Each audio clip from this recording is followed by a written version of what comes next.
Hello and welcome to Responding with Care. This webinar is the third in a series of 4 webinars about how parental addiction affects young children. So far, we've learned what children of addiction experience, and we've talked about some resources that can help children and families heal together. Today, we're going to learn from 2 wonderful guests what it means to respond with care. I want to thank DisposeRx for their generous support of this series. Now let's meet our guests. Jack Charlier is the Executive Director and co-founder of the Police Treatment and Community Collaborative, or PTAC, and the Executive Director of TASK's Center for Health and Justice. Jack is a nationally recognized expert in deflection and pre-arrest police diversion. Jessica Trimboli is an investigator with the Okaloosa County Sheriff's Office in Florida. She is assigned to the Violent Crimes and Special Victims Unit within the Criminal Investigations section.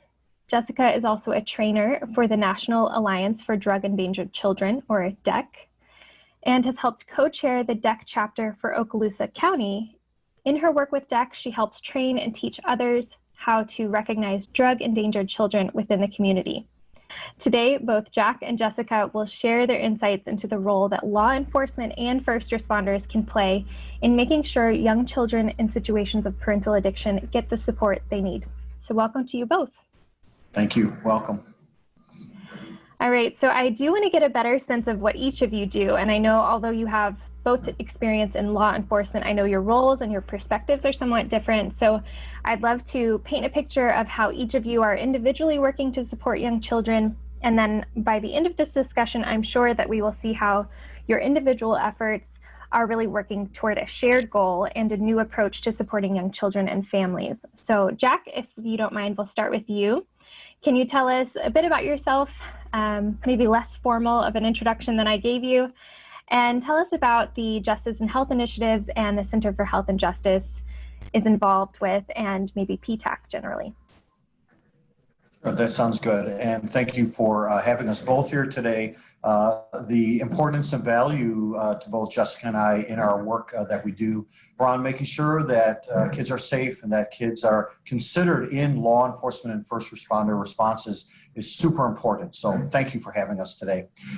So the work I do, the kind of best way to say it is a less formal introduction is we work at the Center for Health and Justice at the intersection of issues around behavioral health, so substance use disorder and people who use drugs and families that have drugs in them, and mental health issues and housing issues and service issues as it intersects with the world of criminal justice. And in today's topic is around police. So police and behavioral health, police and drug treatment. And how do we do that in a way that, in the context of today's conversation, how do we do that in a way that is always mindful of the children that are in the home and aware of what their needs are, and very much in a space that says, what can we do to prevent any challenges that they might have going forward if there is drug use in the home, and not in a criminal sense, not involving the justice system, but getting them the help and care that they need, and getting the families they reside in the help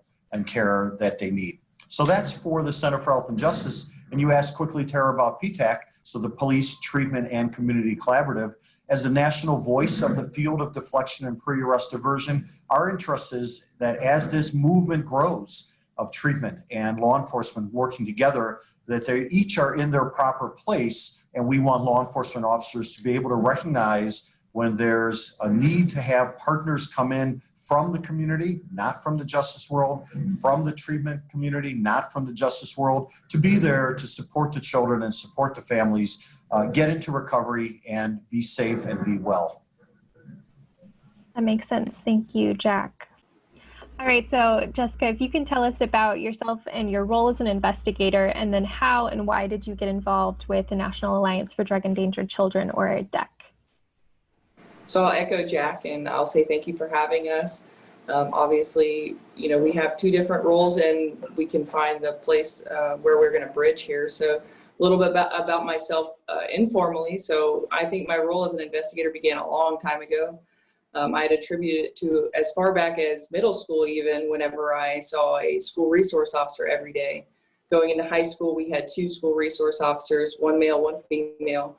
I think they're very important in identifying these children that we're speaking about, and helping them with a caring adult, a trusting adult that they can speak to.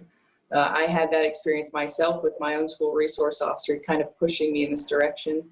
After school, obviously, I went to college. I got a bachelor's in criminal justice. I feel like some life experience came with that as well. I found myself paying attention to the little things, and I didn't realize what it meant back then. So after my degree, I started a 911 dispatch here at the Okaloosa County Sheriff's Office, and I think that was very important to learn a different side of things. While there, I went to the academy, got out on the academy. I started on patrol, where everybody has to start here. Got promoted to a patrol corporal, so it's kind of a supervisory role, so I got to see different things. And now I'm an investigator here at the Sheriff's Office. As an investigator, I started the Drug Task Force. So that's kind of where I got started with DEC. The Drug Task Force, I was privy to going to a national training to be a trainer for the Alliance program, the DEC program. Because of that, we formed our Alliance here in Okaloosa County, and I've been a co-chair on the Alliance ever since 2017. Part of the DEC training, at the end of it, you do an elevator piece, and that elevator piece is what kind of stuck out to me the most, as I guess where my passion came from this whole program. The elevator piece is presenting DEC to our sheriff or any elected official, depending on what position you play in DEC, and presenting to our sheriff. It was Eric and Stacy from National DEC, but presenting to the sheriff, I talked about the little things. That was my hook. We go out to these calls every day. We're adrenaline pump, adrenaline dump, but sometimes we forget those little things. And if you can take a step back, realize these children are more affected than you may have thought, you can pay attention to those little things, and you can maybe be that person or give them the resources they need. And that's kind of where I got started with DEC, and where it's driven me to this place now. Wonderful. Thank you for sharing your story. I want to talk a little bit more about that. I want to talk about the law enforcement experience and the role specifically when it comes to children and families who might have substance abuse issues or drugs in the home, things like that. When you're going to these difficult calls, what might a typical interaction look like? So I would say, a typical interaction for going into a home where substance abuse is prevalent is going to be what we call a joint child abuse investigation here. So our Department of Children and Families in Okaloosa County calls us to be present with them during an investigation. So it starts at the child welfare area, and then law enforcement gets involved. So a lot of times the law enforcement officer is there for security of the investigator, but also to just be mindful that some sort of criminal act may be occurring. So we see these homes. A lot of times the homes aren't going to be what, a normal person deals with, but you have to realize, and this is kind of a post-DEC mindset, you have to realize that it's not a crime for somebody to not have the same resources normal people have. It's not a crime for, them to not have all the canned goods and all the things that we all have, with our normal jobs. But so post-DEC, you're going to see those things, and you're going to give them resources versus taking them to jail for something that you didn't know that wasn't necessarily a crime. So pre-DEC, we didn't have all those, ideas of what is happening. Post-DEC, we realize that it's not necessarily something that is against Florida state statute here in Okaloosa County. It's something where we need to just, provide their information to somebody else to get them some help with what's going on at home. So it's kind of like what it sounds like is when you go through the DEC training, or when you have sort of a shift in how you're approaching these situations, you're maybe setting aside some bias that you might have about what's quote normal or what you think is appropriate. There's just many different ways to live life, but it's also opening up your eyes to see what other ways you can help this person, as opposed to making it a legal situation. So Jack, do you have any thoughts on this? I know that you work in the area of deflection. and pre-arrest diversion. If you want to talk about that, or if you have anything to add on to how we can change the role of the first responder in situations where these families are hurting. Yeah, no, that sounds good. So the field of deflection as it has emerged, and again, very much in line with what we're talking about today, really is trying to move upstream in terms of the timeline of when officers and first responders are encountering children in a home, in a situation, but before anything has happened, and yet using their eyes and ears, they can see that there might be drug use in this home. But we're not at the point of an investigation. We're not at the point of looking to remove children. That's not the point of it. Deflection says the earlier we can get to challenges of substance use disorder, and the sooner we can intervene, the less likely it is then that those situations turn out with now needing to have an investigation. So the shift that deflection is bringing, and again, deflection is the intersection of law enforcement working with treatment in a community setting, very much driven by community, very much driven by treatment, recovery, not as much driven by law enforcement. The partnership, yes, but that law enforcement really is the set of eyes and ears that turns encounters into opportunities to connect families and help children get connected into treatment, housing, and services. And the shift is needed for many reasons, just a few of which, Tara, are that, first of all, from Jessica's side, from the law enforcement side, any law enforcement officer will tell you after a few years on the job, pretty much what they're running into on a regular basis are issues of addiction, issues of mental health, issues of housing, and it's not really well suited from the police world to kind of solve that problem. So they run into it a lot. Fortunately, we have people in community treatment agencies, substance use disorder, people in recovery groups, family assist groups that are really well suited for that. And so the shift is what law enforcement is seeing, getting that out of their realm so it doesn't become a justice encounter and over to the realm of the folks that work in that arena day in, day out in the treatment world, in the recovery world, reducing the harms that then ultimately might exist for the family and for the children down the road. So it's shifting the burden from law enforcement to treatment and community, but it's not a burden for them because these are our neighbors. These are our folks who live in our communities who are not a burden to us. We have the ability to deal and address with it. There's some phrases that people might have heard. You can't arrest your way out of it. That comes directly from the opioid epidemic and the idea that law enforcement's tools were not appropriate nor adequate to respond to the epidemic from a public health approach. And so we turn to treatment and we turn to community. And it's also true that when we look at conversations around this, that we want to make sure that issues of not having justice involvement, so that when families have encounters with law enforcement, that the children don't see that there's an arrest here. If that's not needed, let's give law enforcement the tools to not make these encounters things that are justice involved, other than law enforcement happens to be there, but that's not really the avenue they're looking at.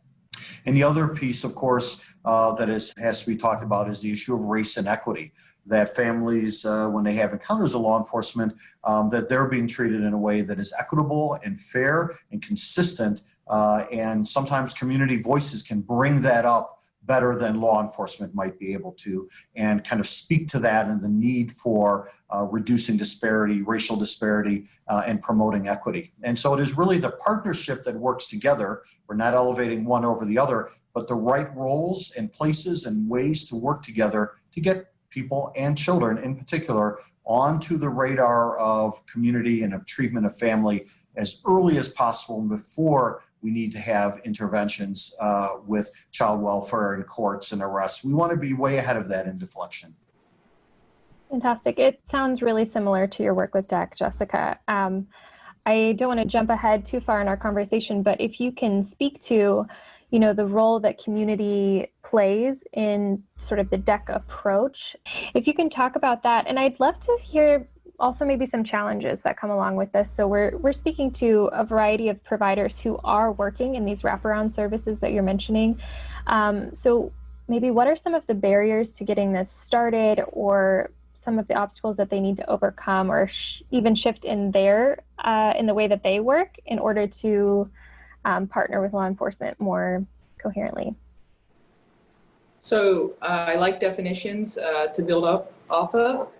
So the DEC approach from National DEC, by definition, it's a multidisciplinary strategy to change the trajectory of a drug-endangered child's life through recognition of a common vision, ongoing collaboration between disciplines, and ongoing change in practices and policies, all of which increase the likelihood of better outcomes for drug-endangered children.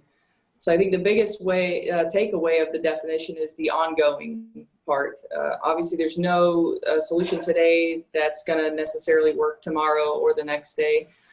So constant movement, constant collaboration, constant identifying of places like PTAC and TASC that are doing these things that we could use. So as a law enforcement officer, obviously, as Jack just referenced, we come in at this point.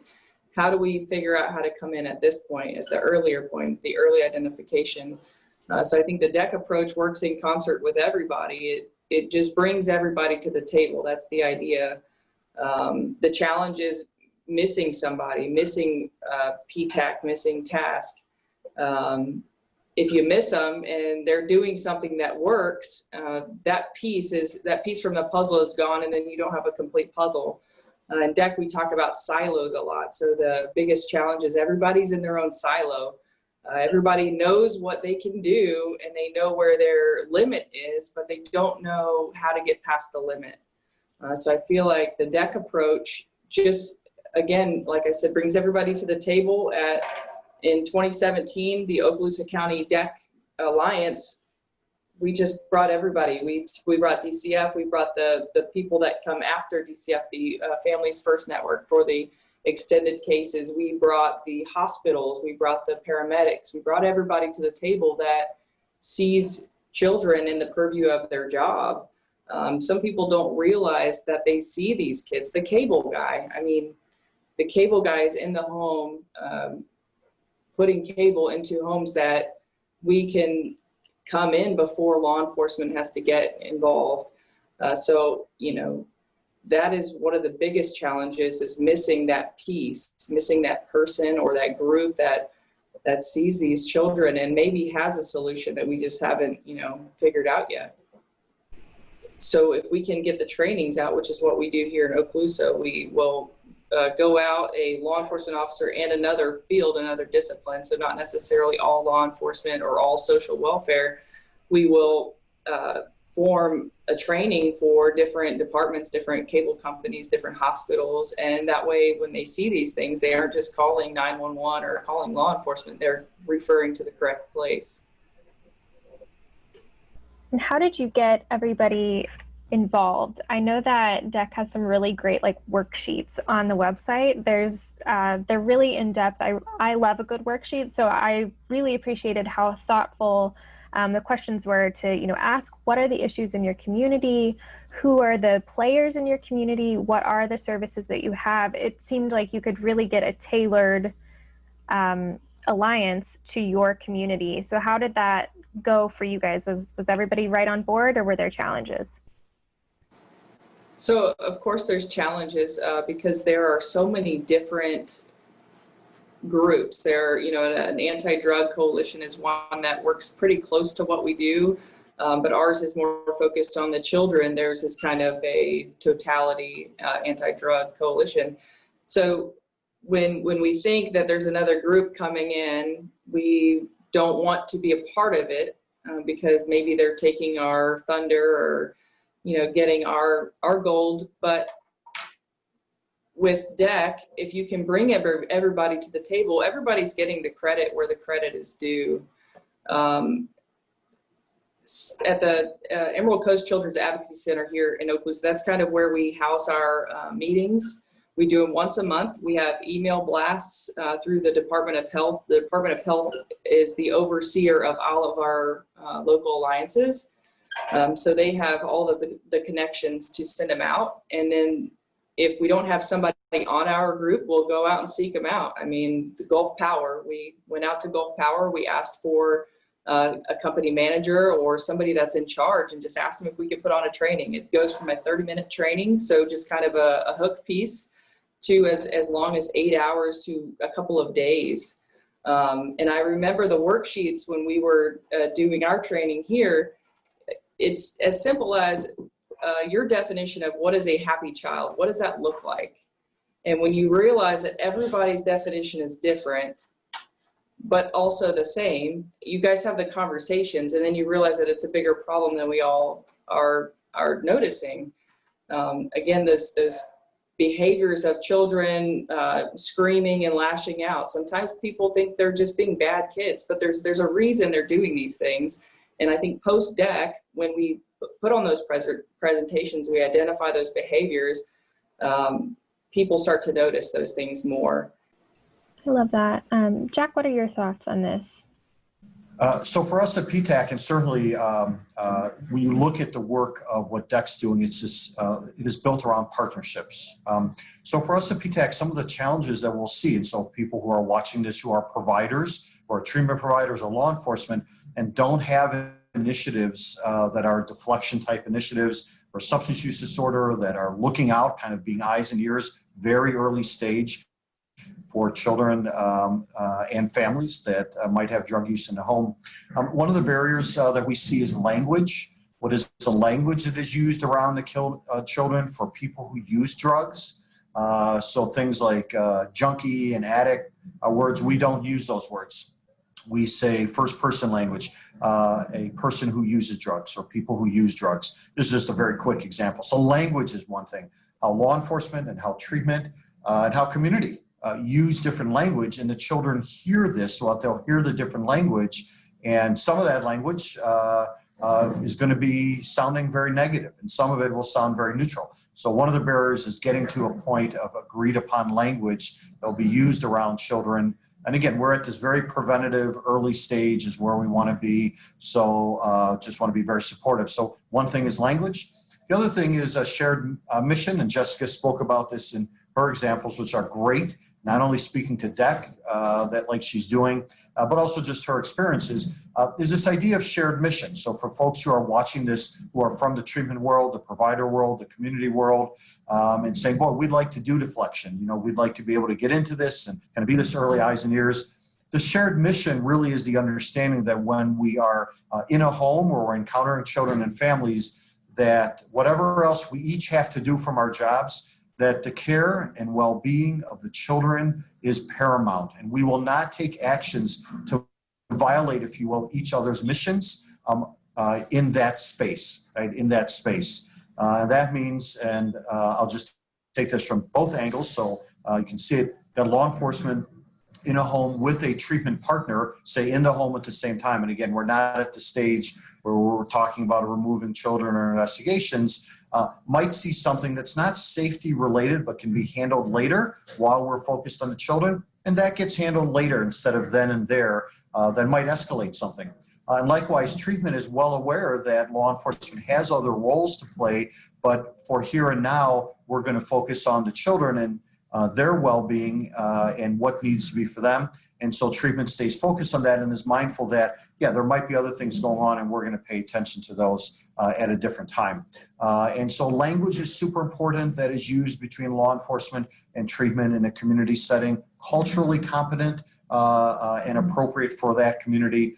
Barriers around mission and shared purpose, those are things that have to be overcome. And in DEC Alliance is also the same thing. We've got to come to agreement on what that will look like. So those are two very common ones that we encounter.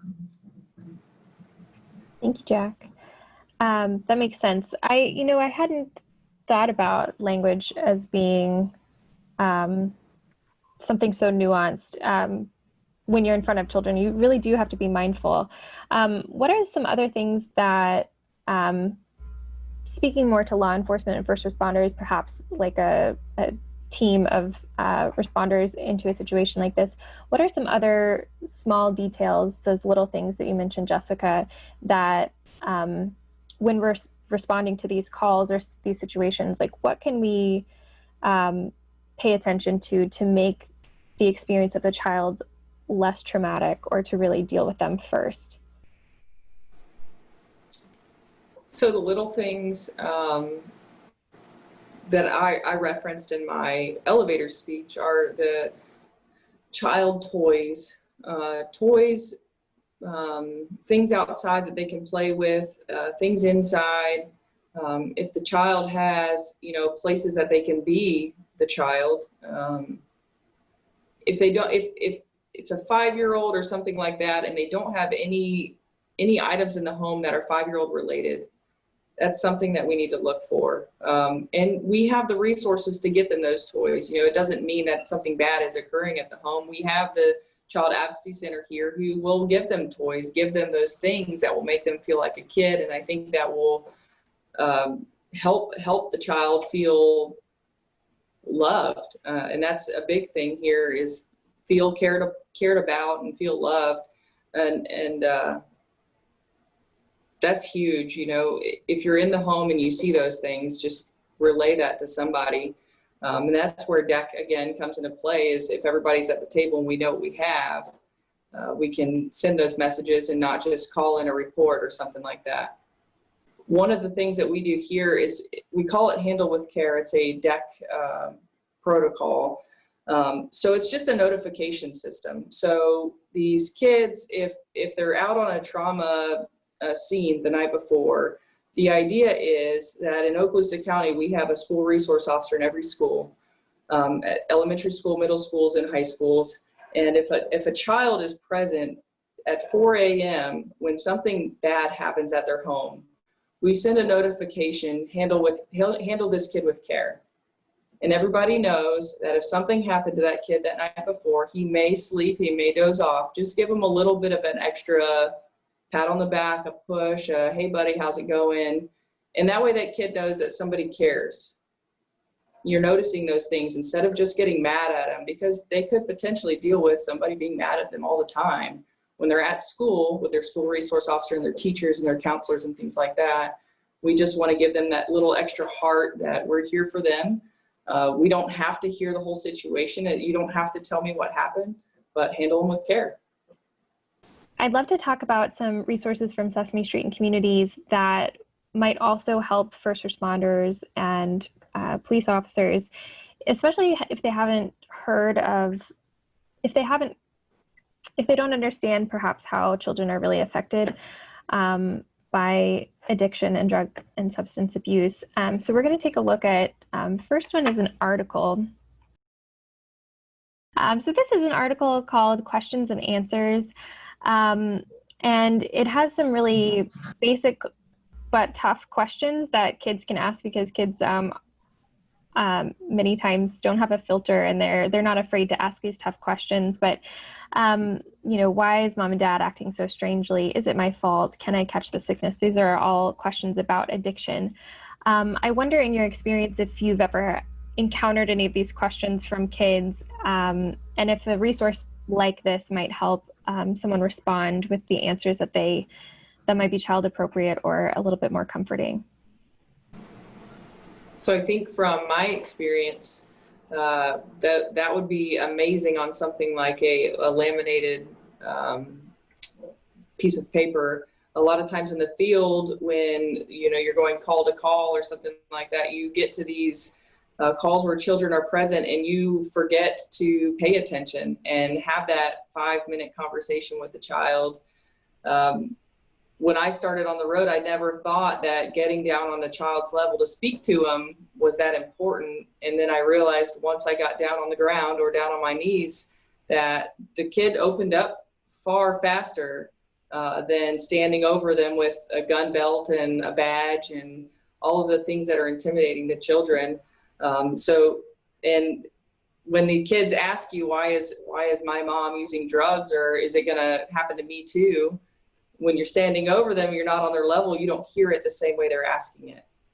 When you get down on their level, you hear it the same way, and it's easier to use these questions and answers to come up with a better answer that's, using the correct language, as Jack referenced. Language is very important to these kids. It impacts them so much more than anybody thinks about.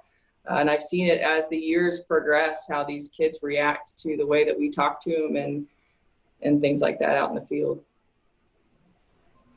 And I would add to that, again, thinking of it from the deflection standpoint and treatment providers that are watching this and the law enforcement partners, that when they get together before they do any work like deck work, deflection work, that they're very, very conscious in their training and in their policies and procedures about what is going to happen on scene, and role play that out, getting to things like we talked about, language, physically where they are positioned in relation to the children.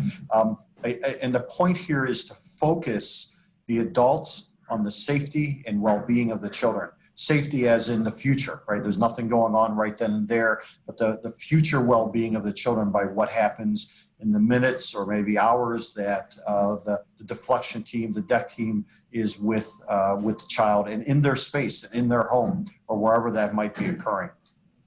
So from a training standpoint and from a systems partnership standpoint, these types of questions and answers are things that should be well understood and well known and used literally as a training guide before anybody would engage and say, okay, good, we're going to go in and we're going to go there and we're going to do what by the kids. This guide is fantastic because it helps somebody, as Jessica said, to learn the value and the power of language and how to position yourself and what kind of questions children might ask that an inappropriate response for a child, they will hang on to that because you become their reference point, and that can have long-lasting impact. Absolutely. Very well said. It's really interesting. We create this content and I didn't know much about law enforcement. I still don't know much about law enforcement in these situations. So it's really interesting to see how you all would use this in a very practical way in your work. It's kind of life-giving that a simple question and answer, a conversation with a child can have so many different iterations. You know, there are so many people out there who want to take care of these kids, who want to ensure that they're safe and they have positive futures. So the more grown-ups that can answer these questions without fear, in just a simple way for these kids to let them know, yes, this isn't okay, but it's going to be okay. It can be okay because there are people to support you. It's just really wonderful to hear that this could be used in that setting in that way. Let's take a look at... Tara, can I throw something in? I'm sorry. Sure. I'm going to allow a little bit of pause. Okay. I'd also throw in on that the partners to the deflection initiative, to the deck initiative, they also need to do this. This isn't about picking on law enforcement or first responders. We make no assumptions that because someone is a treatment counselor, that they could answer this any better around children, right? They might just work with adults. And now in deflection, and this is what takes everybody out of their own space, to Jessica's and Deck's phrasing of silos, in deflection and at PTAC, we are intentionally getting into each other's spaces. And so we make no assumption that people who work in treatment could answer this any better than someone in law enforcement. And so this would be the kind of training that we would do with the partnership. Not just focused on, okay, hey, police, you need to learn this, while the treatment partners sit in back. Treatment partners, you need to learn this too. We have no assumption that you know more about this than anybody else. And something that we like to say is that we use a phrase, people with lived experience. In this case, when we talk about deflection and children, it is the children who have lived experience at seeing what goes on in their home and trying to understand, is this normal? And obviously they think of it different words, but norming this out. And so we must be very respectful and mindful that reducing harm on the children accepts their voice in this place and space where we are with them, recognizes them, sees them. And so in doing so, these questions and answers that Sesame Street has up, which is excellent. Like I said, to use this in training would be ideal, that we're taking this from their perspective and not just from the adult perspective and the lens to them. They have lived experience in this. They're seeing it, and we need to bring that into what we as adults are doing when we say that we're responding to them well. Yeah, that's amazing. Yes. Let's take a look at the second article. This one is using these resources. Maybe we should have started with these, but this is sort of an overview of the entire topic page of parental addiction. I'll show you here the entire topic page. We have a collection of videos and printables and articles and things like this. But using these resources kind of walks you through some ways that you might use all of the resources on the website. Do you guys have any thoughts on these? I know we've talked about comfort items and language that we can use around children to be really mindful, but how would you use a resource like this with those you work with? So, I mean, in the law enforcement side, again, Tara, I referenced how we can print these things out and pass them off to the patrol units. So here we have shift briefs every couple of days where you get together and you go over whatever may be important at the time. So these kind of things are what we can use that shift brief time to talk about. As I expressed, a safe adult is the wording we use here. A caring adult in this resource is important. You're on the beat every day on patrol. You have your specific zone you're assigned to. So maybe you're going to be that person that child reaches out to or sees and is comfortable talking to. So we can print these out. We can go to our shift briefs and we can train people on the material, the language, because I think the more you hear the language, the more you understand how a child may hear it versus a child asking you a question you already have an answer for. With these resources, it opens your mind to the way that the child may be hearing it. If you're, asking the question, you already know what you want the answer to be, you're not going to hear what the child's saying. So I think these resources are important. It opens your mind to the way that these children are hearing us. And from the deflection standpoint, in terms of the systems relationships, again, for treatment providers, law enforcement that are watching this that say, I'd like to do this, I'd like to do DEC, I'd like to do deflection. The one item on here at the top of what you have up right now, Tara, helping children and families feel less shame and isolation. The stigma around addiction is well known and well understood. And possibly to have a police car outside of the home and lots of people walking in and out might have some shame associated, some stigma with it.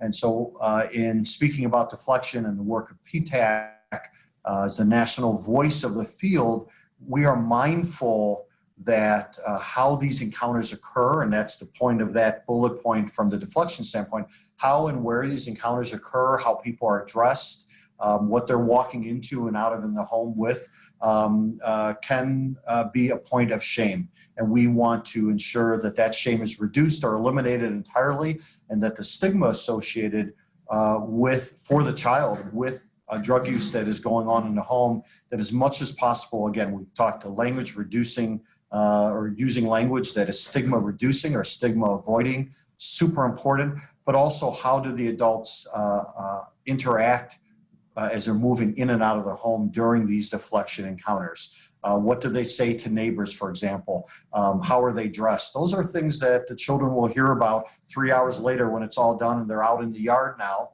or on the playground, and they say, oh, I see the police were in your home. What's going on there? And so the ability in that third bullet point for deflection teams to do everything they can in their power to ensure that shame is not part of this and that the stigma is reduced, minimized, or eliminated altogether in how the encounter happens. There's really so much to consider. I think that it takes so much intentionality, and I just want to call you both out and appreciate what you're doing and noticing these young children in these situations. It's just when you really do sit and think about, what a child is experiencing when a police officer comes to their house, or when their parent, the trauma of their, parent maybe having an overdose or just being out of it and not taking care of them. There's just so much support that they need. And so I just really appreciate both of your efforts to spread this message and spread this new way of responding. So I want to talk about one last video, and we can watch it together. It's called It's Not Your Fault, and this one features our new Muppet friend Carly. Her mom struggled with addiction and she went to treatment for a while, and they were reunited, so we get to see Carly's story arc. And one of the big things, you just talked about shame and stigma, Jack, but one thing I think that it's so important to remember is that it's not these children's fault. It's not these kids' fault that their parent chose to do X, Y, Z, or that, you know, their parent has an addiction. You know, it's not their fault that this is happening around them or to them. And I think that that's a really important message that responders can impart. So let's watch this together. Wow, Carly, this is the best blockbuster ever! Yeah. Baby David thinks so too. Ooh. Me too. Now it's elephants trying to add another block. Okay. Boom, boom, boom, boom, boom. Uh-oh. Uh-oh. Oh. Well, now she's sad. It's all my fault. It's okay. We were just playing. Well, I don't know, Elmo. Maybe she feels worried like I used to feel. My mom said sometimes things happen that little monsters can't control or fix, and that those things aren't their fault. And it's not elephant's fault either. Yeah. I used to feel like a lot of things were my fault, especially my mom's problem. But she told me, no, it was a grown-up problem. It wasn't because of anything I did. And she said that she loves me no matter what. Yeah. Well, Elmo loves Carly too. Oh, and so does baby David. No matter what. I love you too, Elmo and baby David. Oh. Oh, look. I think she's feeling better now. Come on, elephant. Let's build the castle. Yeah. Okay, let's see here. I'm gonna wait up so we get this block here.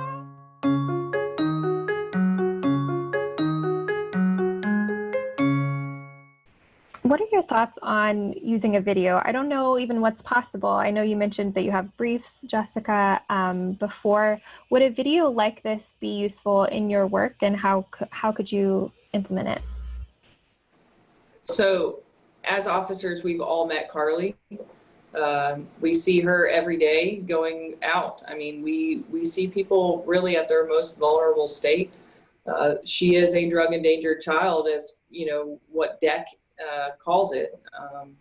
So I think resource-wise, those questions and answers accompanied by this video is going to open a lot of minds to how we affect these children, to identify them, and then to just give them somebody that hears them. A lot of times we don't hear the kid, and when you can be that person, I mean, I feel like they'll understand that it's not their fault, and it's just a situation that we have to all try to help. Thank you. Jack, any thoughts on the deflection side? Sure. So first, I want to just commend Sesame Street for creating Carly and her character, which I know is the first character that Sesame Street has, who is the child of a parent who has addiction, a person who uses drugs. And we were very pleased at the 2019 PTAC conference, thanks to Sis Wagner and Nicoa, who, as you said, is part of this series, to be able to preview that for the conference attendees. And what I can tell you is across the board, from the law enforcement, to treatment, the research, the people with lived experience, people in recovery, the case managers, all the folks who were there in attendance at the plenary when we revealed Carly and opened that up, the response was just fantastic. And so the first thing that I would say is that as a training tool for across the spectrum, again, not just first responders, to see from Carly's perspective how this might be looked at. And that's really important, because what Sesame Street has done is created something that we can all connect to for all of us who grew up on Sesame Street, which I'm going to take a wild guess is lots of us. And so as a training tool, to be sure, but also kind of bringing us back to that state and that stage of our lives. Had a lot of innocence about it, yet everything was also very raw, very present. And how do we express that? And as Carly's using one of her toys to express that through. So really just very thankful and grateful that Sesame Street has created Carly, and that we were able to do that at the PTAC conference to showcase her. And again, just from a training standpoint, Carly could be worked into any, for law enforcement, a roll call video with some explanation on either side of it for law enforcement. Roll call videos, 5 to 10 minute videos, trainings during roll call, super important tool. And that could be built up with some explanation. You wouldn't just show the video on its own, but as a roll call tool that could be there and used for a week and then kind of brought back around to annual training when the annual training for the officers come around, or for fire or for EMS likewise also. Wonderful. Well, I want to close out our conversation today by just asking you again for some practicalities for the providers watching this webinar. So we've talked about so much. We've talked about keeping kids at the center in these responding situations to make sure that they are felt seen, they feel seen and they feel heard in an authentic way, and that they're safe, obviously. We've talked about law enforcement and the right role within community and within partnerships. And we've talked about onboarding everyone so that these children are helped earlier on in the process and that families can stay out of legal situations if they don't need to be there, and rather get the help that can really heal, help them heal as a family. So as a closing, I would love to just hear any practical suggestions that you have for next steps. If somebody's watching and they say, I want this work in my community, where do I start? What do I do? And Jack, I'll let you start this one. Excellent. Thank you, Tara. And what I would say is this, the first step of action is always to see, do we have something like what Jessica and I are talking about in place? So the first action step is, do you have a deflection initiative in your community? So if you're a treatment provider and you're not aware of it, call your police chief and ask her, hey, chief, do we have a deflection in our community? And if not, initiate that, right? Help to initiate that. So first step is to find out, do we have something like that? And by the way, likewise, if you're a law enforcement officer and you're watching this, you're some kind of provider, as I said, treatment, but provider, or anybody in your community, do we have a deflection initiative is the first step. Find out, and if not, initiate it. Put the leadership and time and effort and energy into creation of a deflection initiative to help people and children who are living in families where there's substance use that's occurring, again, at this very early preventative stage. Through both the PTAC website and the DEC website, we're national partners to each other.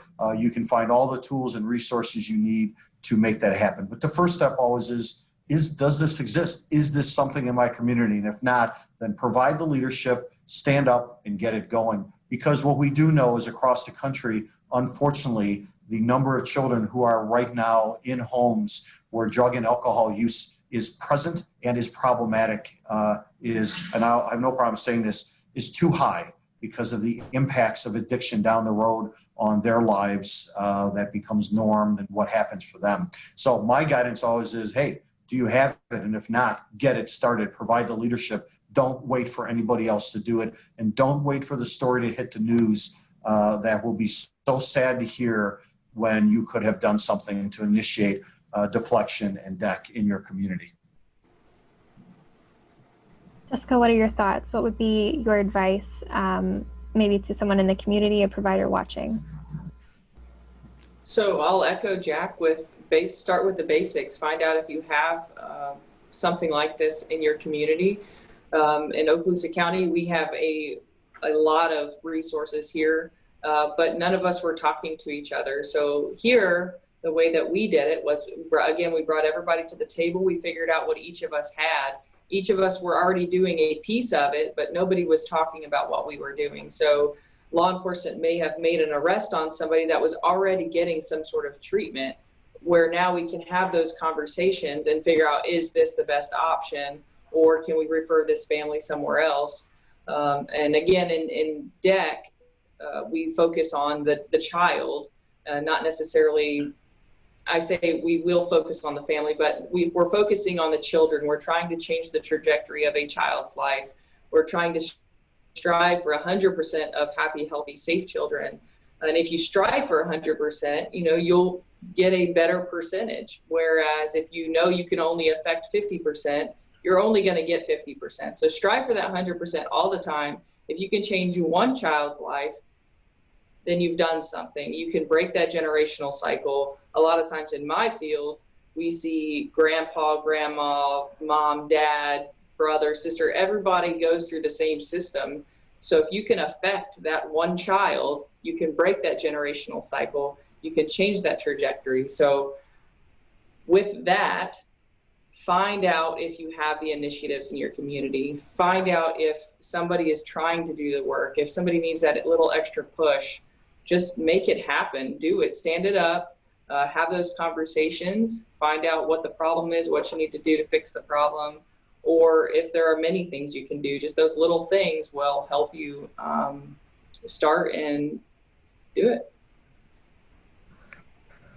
And I would add one thing, Tara, and this goes back to something I said earlier, being mindful always that in developing any kind of initiative that you want to reflect the diversity of your community, be inclusive of who your partners are, and make sure that things like racial disparity and inequities in who gets deflected and which children are paid attention to and which are not, who has access to resources and who does not, based, for example, on where they live and where the deflection might occur, that those children and those families are not excluded from having full access to the deflection, and the DEC initiative is critical. So does our deflection team look like our community? And if our community is mostly Black, do we have anybody who's Black at the table in leadership decision-making roles of our teams as well as of our initiative? And if we have an area of the community that has people in poverty of any background, white, Black, whatever, do they receive and do their children receive the exact same access to resources as another part of the county or town where there's wealth and there's treatment agencies and community groups around? So both equity due to income, regardless of race and ethnicity, and of course we know race doesn't exist, but to use that common parlance, race and ethnicity, but then also the layer of making sure you are paying attention to reducing racial disparities. And I'll say one also, in PTAC, we also talk about gender inequity, knowing that so many women are caring for children and the men might be absent, and we're very mindful of what are the gender responsive approaches that also are needed to support her as she might be, or often is, sole adult in that. And so some of the things that we might ask her to do as the sole adult are not actually possible for her to do because she'd have to leave the home or be gone for certain periods of time. That's inappropriate. And so we want to be gender responsive. We want to be diverse and inclusive in both the leadership and the action. And we want to be mindful of reducing racial disparity and promoting equity. Because ultimately deflection and DEC, while the initial approach is done by law enforcement and first responders, the care going forward is going to be provided by our behavioral health and health entities. And we know that inequities absolutely exist there for income and race and gender also. So I know this gets very serious at the end of this, but you asked a question. This is very serious work. It is very impactful work. We are literally changing, as Jessica said, the trajectory of a child's life. That's huge. And we want to be mindful of the barriers that otherwise we might not see around gender, race, and income inequality and disparity. Thank you, Jack. Very important. Actually, one thing I wanted to go back and kind of get a take, I should have done this at the beginning, I think, is just sort of lay out the situation. If you could, either of you, just paint a picture of drug endangered children across the country. I don't know if you have any numbers or anything like that, but if you can sort of give us a big picture view of what's happening in the country and the types of responses that might be typical and why the work that you both are doing is so necessary and how it's so different. If that makes sense. Yep, I'll open up first just for PTAC, again, as the national voice of the field of deflection and pre-arrest diversion, coming at it from that 40,000 foot level. We see deflection as a game changer and innovation, the next evolution of policing, because what it does is it relies on the simple fact that Jessica is so capably described describing from her experience as part of DEC. The simple fact that law enforcement encounters, and statistically, about 56 million people a year in the United States, the vast majority of whom will not be arrested and will not go to jail. That leaves a huge number of people that law enforcement sees at these very early stages, including children, well before anything has happened, yet that officer knows, she knows that there's something here that's not right. There might be drug use, there might be mental health issues, housing issues going on. It's not really kind of my area, but thanks to deflection, thanks to organizations like National DEC, I now know who my partners are in this space that I can reach out to. And so for the tens of millions of encounters that law enforcement has and will continue to have in the United States where there's not even the consideration of an arrest, why not leverage that law enforcement's time on the ground with that person, with that family, so that she is well aware of how to connect them to treatment, housing, services, and into recovery, and being mindful of the children instead of waiting for, now she comes back 3 times later, now something horrible has happened, or now there has to be an arrest, or now I've watched the addiction grow and grow and grow, and the children have gone from 5 years old to 9 years old, and now look at where we are. Let's use the eyes and ears of law enforcement and first responders, not for justice actions, but for health actions as part of the public health approach, and then get them into that public health and treatment arena. That's the big lift and the big game change and the big innovation for police, treatment, and community. Notice I didn't just say police, for police, treatment, and community partnerships together to be able to do that as a paradigm has not formally existed in the United States for very long. We like to say deflection is about 5 years old. It's a little bit more than that, but almost every known deflection site is 5 years or younger.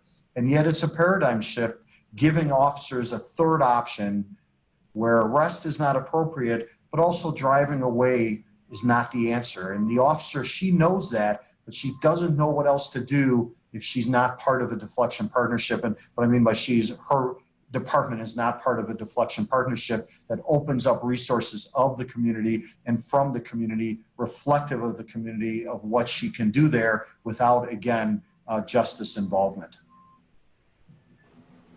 That's really helpful. Jessica, do you have anything to add there? I was just going to add on the training portion in the partnerships. You know, if you don't know that the partnership exists, you can't use it. So here we know about our partnerships. We know that these different resources are there to help us so that we can hopefully keep an arrest out of the picture if it's not necessary. Our agency and my command staff has allowed us to have those decisions in our everyday work. So a lot of times you don't see an arrest happen when it's not necessary. We can either do it later or we cannot do it here in our agency. And I think that just comes from a broad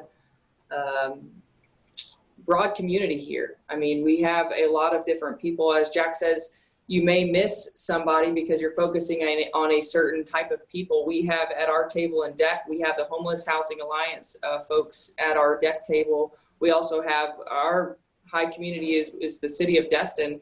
We have folks from the community over there at our table as well. So we have the high-end folks all the way to the low-end folks. And then, of course, everybody that attends public schools affected by a law enforcement officer and things like that. So I think it's just important that we know what we have. If I could add one more item into that, into the response to this, and that is what we, for us at PTAC, what we do want as a call to action is, Jessica and I both say earlier, look, if you don't have this in your community, your department's not doing it, your treatment providers, your community's not, go get it started. What I do also want you to hear is that what we are not trying to do is build up a way by which law enforcement is the place that you go to get children and family into treatment, right? We don't want that. I want to be very clear on that. What we're doing is leveraging the encounters that law enforcement has had and continues to have and will always have with families and children who are in need and children who are in homes where there is addiction, where there are people who use drugs. And we want to, again, as Jessica said, to use her very good line of change that trajectory. But what we don't want to do is build up an approach in the United States where the idea is that, oh, I need healthcare, I need drug treatment, call the police. We don't want that. It's leveraging their contacts and leveraging the contacts of first responders so that the folks can get to the community-based treatment, housing, and services that they need so that those become the focal points for when help's needed. I'm not going to speak for Jessica, but I will and say, I imagine if you ask Jessica and all the officers that are doing the great work around DEC, they would say, I'd really prefer if when we got to the home, the parents said, oh, we've already called this treatment agency, we're fine, they're here. Oh, good, that's excellent. In other words, that would be the ideal state in the United States for us not to have these conversations with the law enforcement world in it, not because law enforcement is bad or good, but because we really want communities and families and children to just have direct access to the help and care that they need. That makes sense. So one final question for you, and you can certainly add on anything after this, but what do you hope for in the next, 5 years with programs like these? What do you hope to see for our country?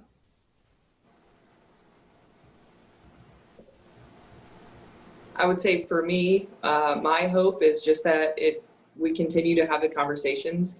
My supervisor is fantastic. He said, you can always identify a problem, but make sure you bring a solution to the table.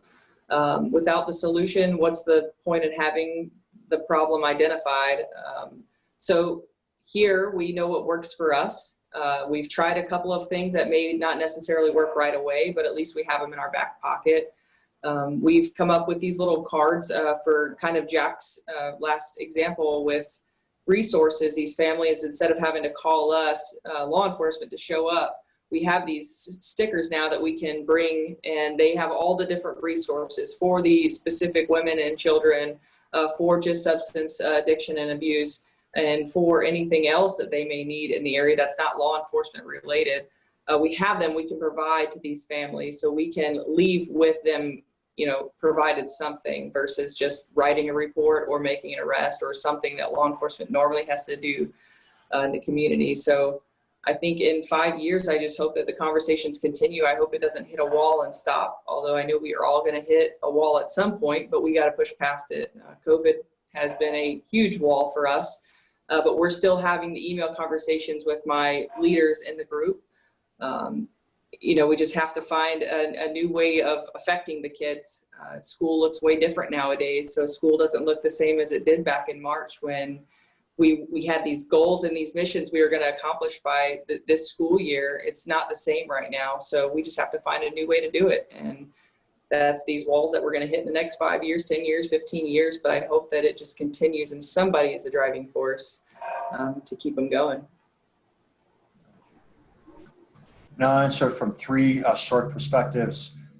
First, from a child's perspective, that the work of Sesame Street in introducing Carly provides a place and space for children who are in families where there's addiction to find some comfort in seeing Carly, in watching Sesame Street and seeing Carly, being able to relate, to not feel alone, to not feel a sense of hopelessness and shame as children in a home. And so, again, my first starting point is we're here to talk about children and their well-being, which means the well-being of families. Let us be very clear on that. But that Carly expands that for children to be able to see. So I want to just commend Sesame Street and say, first answer to your question is that Carly helps children and children feel helped and close because of Carly. The second is in regards to deflection and DEC, and as the co-founder of PTAC, as the co-founder really of this movement of deflection in the United States, yes, I want to see the field grow and develop so that law enforcement, fire, and EMS know how to, as you've heard Jessica and I say, connect children and families to treatment, housing, services, and care. But I want to close, though, with saying there's a third thing that we talk about quite often in deflection that we're very adamant about, is that ultimately what we want to see in the United States is the level of community-based treatment, housing services, drug treatment, mental health, family care, children care that exists at such a level in the United States that finally shows that we are taking seriously the importance of children as the next generation. And it's not just a cliche, that we are taking seriously the idea that supporting and building up families matter, because deflection can go away as a practice. I'd be happy with that if we got the first one in, where people knew that in their community they had access to the resources early on, and that we had a commitment to building that out across the United States without reservation whatsoever. That would be the ultimate kind of thing I'd like to see. And we can make progress towards that, as we have made progress towards different things in 5 years. So 5 years ago, deflection barely existed. Now we have nearly 1,000 police departments engaged in doing that in the United States. That's in 5 years. So where could we be in 5 years around treatment resources? Much farther than where we are now. Where could we be in deflection? Another 3,000 departments. And again, going back to where I started, where could Sesame Street be with Carly? Tens of thousands more kids knowing and seeing Carly, and the messages that Sesame Street keeps sending through her to children in homes, that they are loved and they are cared for and that they matter. Well, thank you both so much for joining me today and for sharing your personal experiences and your hopes for the future and some practical ways that we can all work together to get there. I really appreciate your time. Any last things before we close up today? I just want to thank you for inviting me to this. It showcases that our agency is so far advanced. I think even in the deflection world, I think that, you know, we have made waves in our community here. I think, you know, we're very respected. I think people know that we're not always there to just throw people on the ground and do the bad things that people think law enforcement, you know, does, and that's the light that's shed. So thank you for letting us be a part of this, for showcasing DEC and how it has bridged those gaps that a lot of communities still have and need to get bridged. We appreciate that, and appreciate especially Carly coming out, because Carly is the kid that has my heart in this DEC world. It's my passion, I think. So I appreciate that. Thank you. Well, thank And you. I'll right from where Jessica left off. Thank you, Sesame Street, for introducing Carly, as I just said. Thank you for Sesame Street and communities and the resources for parents and for caregivers, but also for providers, because what Jessica and I ultimately are talking about are organizational and agency relationships. Thank you very much for that. And then I'm going to close as a last comment, always with a call to action, because all good communication ends with action.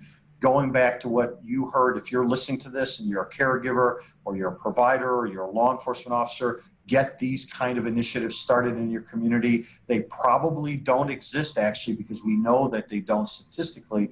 So get these initiatives started in your community and get going on giving the support to children and their families in homes where there's drug and alcohol use, and get there as early as you can.